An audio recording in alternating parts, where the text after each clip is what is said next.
Hello and welcome to the 18th episode of She Codes by Perfeth. I'm Sanhati Goswami, She Codes project lead. Today we have with us extremely talented Carolyn Eagen from Greater Tampa Bay.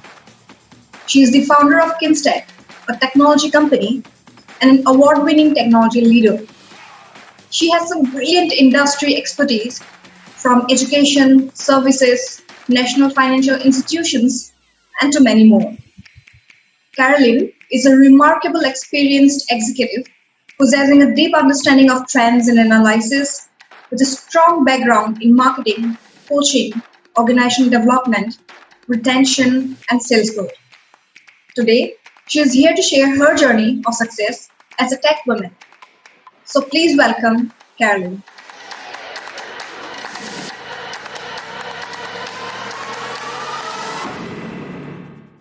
Hi, Carolyn.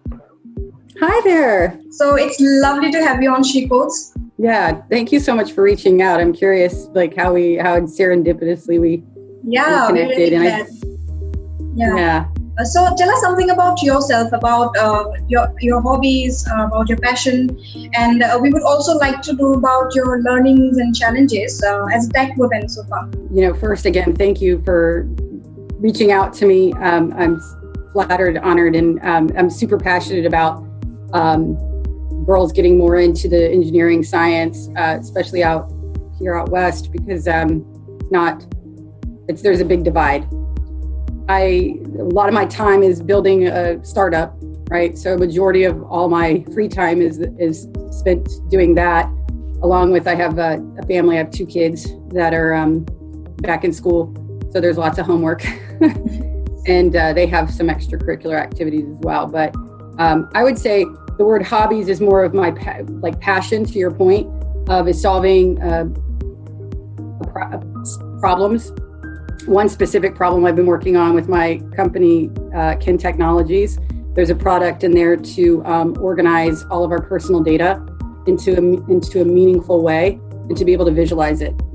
And so the path I'm doing that, I've been working in data analytics and visualization and cloud infrastructure technologies for a while, and enterprise, and saw this problem many years ago as a mom with a lot of data and pictures and videos of my kids and my family and things like that, with no organization, and it's just time consuming.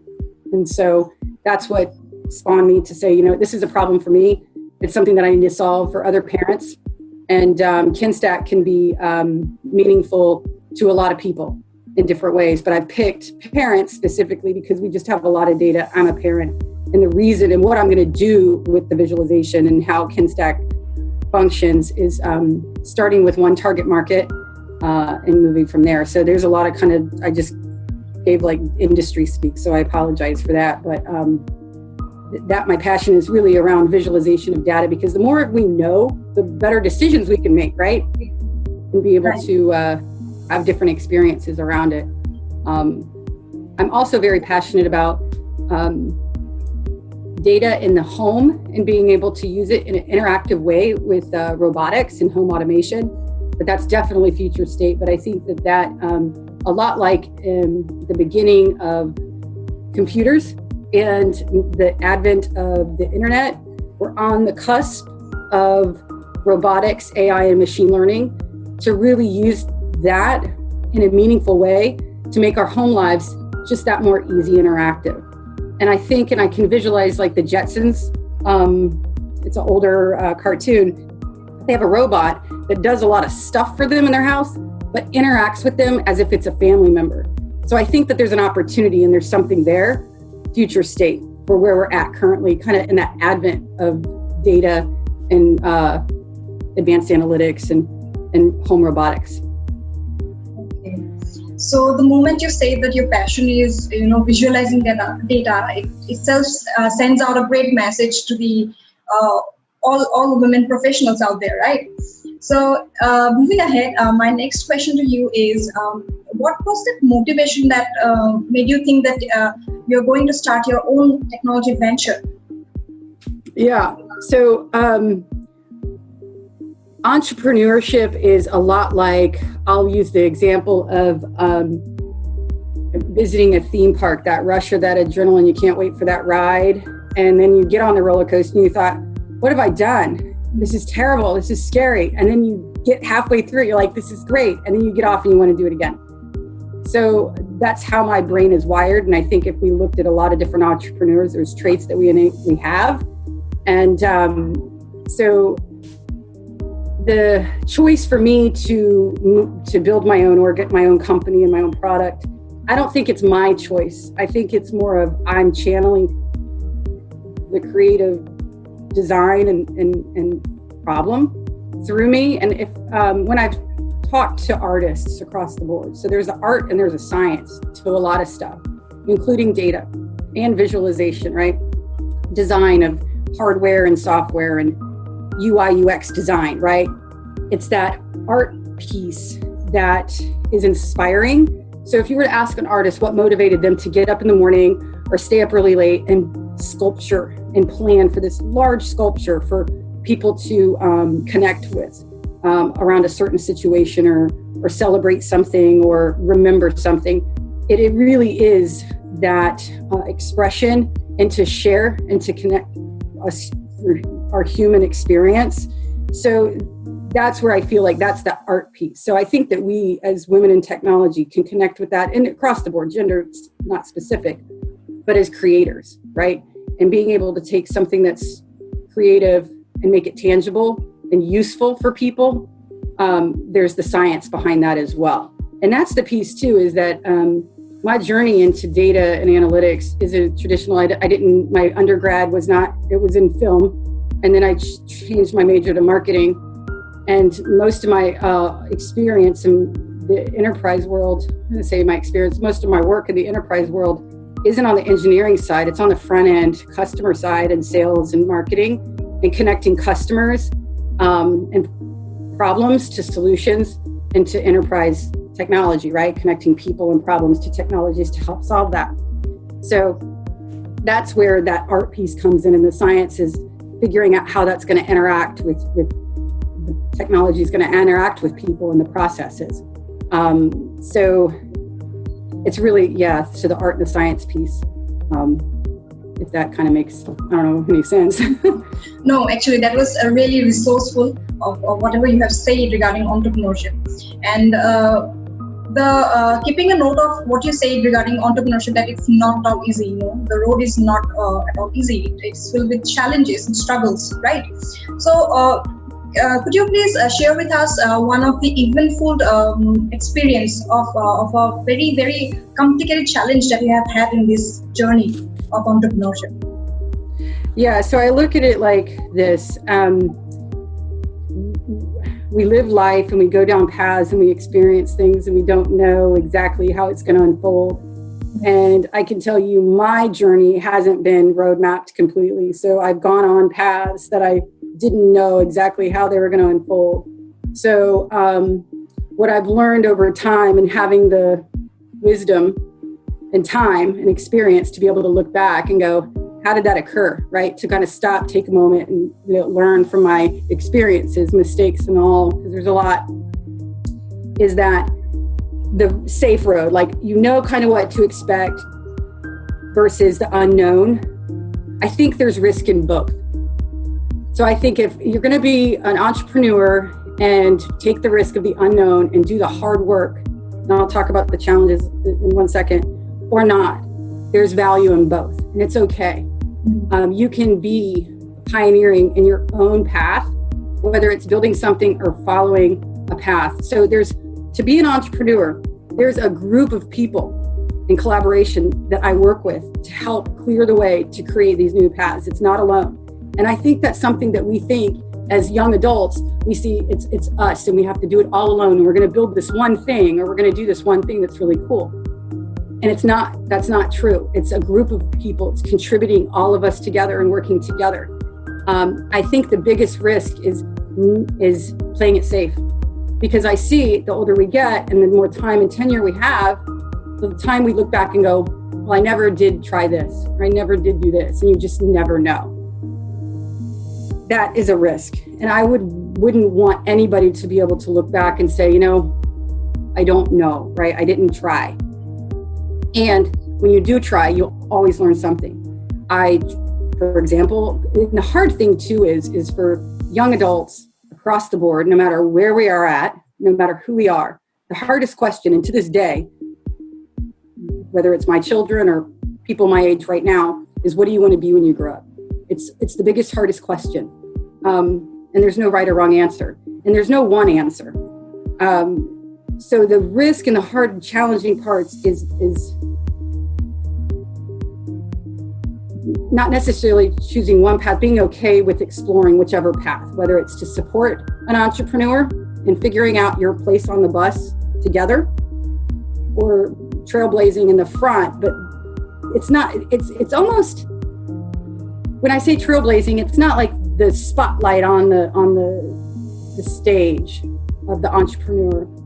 Most of the time, the people we see in the spotlight are people that come on board to an organization at a specific time to help shift and lift the company to the next level. And I guarantee you, 10 years from now, I will have a CEO in place working on specific things with me. It wouldn't be me, right? It would be me with other people. Large organizations are built together with people. So it's not a one-person job. So the other thing, the risk too, is that on my journey, what I've learned is, I'm trying to figure out how to say this exactly. What I've learned the past couple years is that trying something and being proved wrong is okay. And I do that a lot. So in the development of data, where I may not know exactly what object or lever to pull within a cloud infrastructure, for example, that's okay, because I know I can ask somebody that will know how to do that. So what I've found a good strength of mine is to be able to really think of the problem, think about what I'm trying to accomplish it, and be okay with not knowing exactly how the levers within Azure or AWS or Google Cloud, like those things, that doesn't matter. What is the problem I'm trying to solve?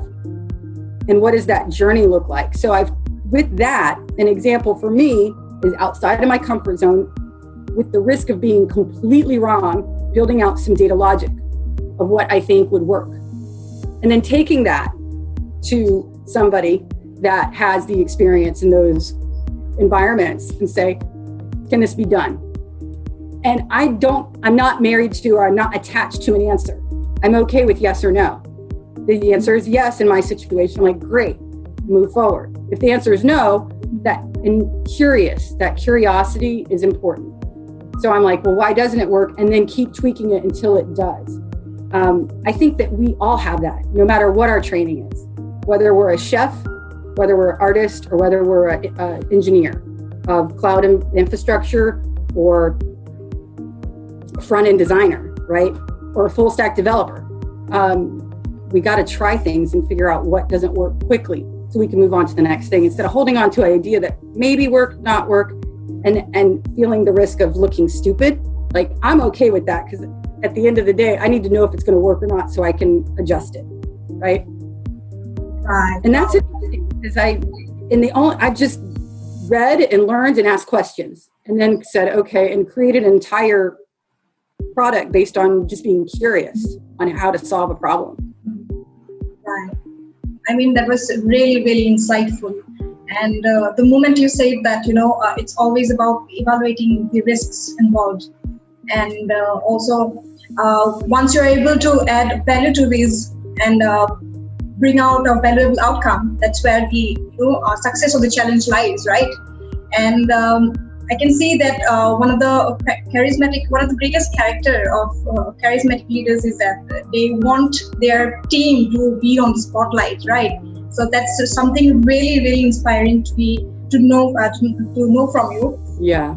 Yeah, and So my next question to you is not exactly a question, but I want you to send out a message to the women professionals, especially in the technology industry, of how to face these challenges, how to overcome these troubles, and achieve a leadership position in their career. women in technology. And I think that if you take technology out, women in anything, the advice, and it's different at the beginning of your career, the middle of your career, and the kind of the late set career. No matter where you're at, there's no wrong time to understand the fundamentals of coding, of engineering, of concepts, and how it interacts. I think the first thing we do as humans is we say we can't. That's it. And at that moment, when you say you can't, that's the reality. So that is I'm gonna say saying you can is not the right word. It's a big problem, but there's lots of factors. There's external factors, there's cultural factors, there's historical factors. But at the end of the day, the one thing I can say, regardless of my gender or what I'm doing, it's real. I know it's real. I'm in meetings. I'm treated differently. Perspectives are hard to change, and it's exhausting to change perspectives of people that I interact with. So I move on very quickly. If I am not going to spend my time to convince somebody across the table that I am worthy and my idea is worthy, it's not a good use of time. Move on. Those people are not going to be helpful for you. So that's the one piece I wrote down, and this is what I experience continuously, is put yourself and be with people that elevate you, that help you, that support your ideas, and don't try to poke holes in them. Now, poking holes in ideas is good in a constructive way, but you need people there to see your idea or your thoughts of like, well, what if? Or and this, not but that, and not enough, right? So it's really important to pick your bosses at a young, and when you're starting off, it's really important to pick your bosses, because you can't change that. If they're not supporting you, move on. You need to. If you're in the middle of your career, don't try to convince people of your shared perspective. Find people that can understand it, that support it, and see the bigger picture and idea with you, and have that shared vision, and move on. And that's a hard piece. And people quit before they find those people, typically. That's the same thing with a startup company hierarchy, where you start off and startups kind of die, 80% of them, because they just aren't connected with the right team or the right customers, and they give up too soon. So stick with it. Find people that are like-minded, and stop trying to convince other people. And then people later on in our career that are moving through it, I'm kind of not there yet. So I'm just going through my advisors and my mentors' experiences as well. So I can't speak specifically on that because I haven't lived through it. But the time frame, if I've looked at my different career paths in different industries I've been in, is I've always taken the failures and experiences, as hard as they are, with people saying, no, you're not good enough, your idea is terrible, it'll never work. I'm going, interesting, I don't have the right audience. And keep sticking with that, because 5 years later, I have the right audience. The technologies have caught up with my idea. It's worth holding on to. So, and not pigeonhole. So that's the thing too, is the earlier on, as you start exploring and making these mistakes, the more flexibility and confidence you're going to have in the future, right? Where if you don't take those risks, you're kind of flatlining yourself in your career path, where the older you get and the more experience, or not enough experience, and not trying things and not failing quickly, and figuring out, what you like and don't like as you're going through it, and being around the people that support you, it gets very frustrating, and you kind of feel like at a dead end. So that can help too, I think, right? That's what my expectation is. The older I get and the more I do in this world and interaction. So the career advice is, no one ever has it figured out, whether you're 40, 14, or 80. It's just a journey, and there's no right or wrong answer. And pick people that inspire you to be around. Life's too short to be with a boss or a company that doesn't appreciate you. All right. So I think, I myself am just registering of whatever you have said so far. I think these are some really thought-provoking messages that the women professional community would really, be motivated with. And Yep. the way we have divided the things, explained the experiences according to the time frame, like early career life, midlife professionals, and the later experience life. I think this is a piece of information that's something really helpful, and they will really find it resourceful to get through it. And so it was really lovely to talk with you, and we hope to see you soon. Thank you for coming on She Codes. Yeah, absolutely. Yeah, it is my pleasure. Thank you so much. Sounds good. Thank you. Have a good day. Yeah. Hey, you too. All right. Hi viewers, if you think that the episode of She Codes with Carolyn was useful to you and you loved watching it, please do give it a thumbs up, subscribe to Perfeth, and keep supporting us. Thank you.